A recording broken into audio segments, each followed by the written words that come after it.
with each of you in the room as well.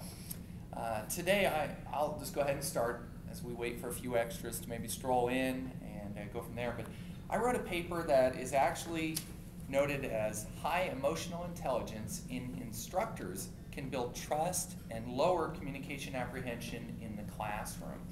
And the motivation to put this paper together actually is the child paper publication of another paper I wrote on emotional intelligence, trust, and job satisfaction about 4 years ago for a like conference, which was the American Society of American Competitiveness Society, and that was the competition forum publication that came out. That actually had a quantitative study of about 200 people, and we looked at emotional intelligence, trust, and job satisfaction. And what we concluded in the paper, my co-author and I, Ching-Wen Dong from the University of the Pacific, was that those with higher emotional intelligence had higher levels of trust with their supervisors and were able to have higher levels of job satisfaction. So I wanted to take that premise, now that I've spent 4 years at California State University, Sacramento teaching public relations, and try to figure out how can I look at better ways to provide instruction in the classroom. What can I do that might lower a barrier, some kind of obstacle between myself and my students that maybe other instructors can learn and benefit from as well, just as much as the students. So I started taking a look again at how to build trust and how emotional intelligence, Daniel Goleman's theory, comes into play with actual instruction in a college setting.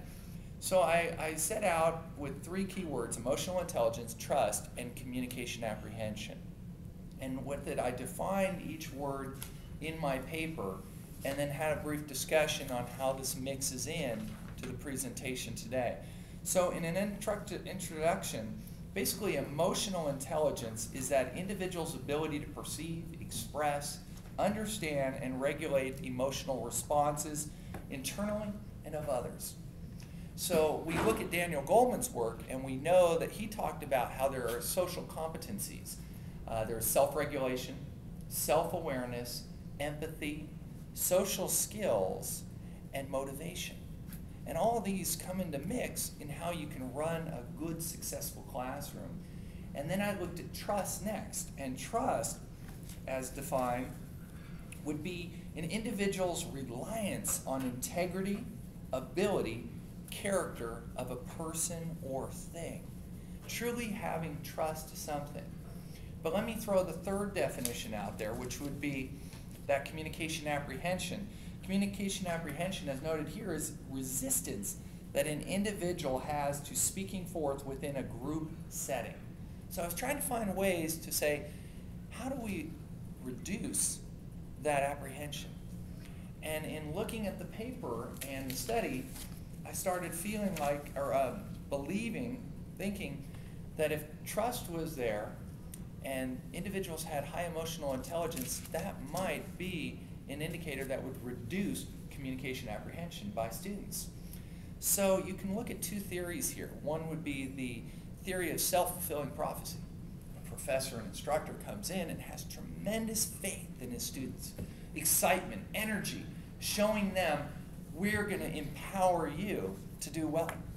We want you to feel like the classroom setting is one of dialogue, not monologue, where you could actually come in and contribute an idea, a comment, and not fear potential embarrassment, time taken away from the classroom by your peers, or any kind of worry that what you say may be wrong or misinterpreted or frustrate someone. So you open these relations up to better communication. And that's where I was trying to take this, was to figure out ways to best improve communication amongst my students and myself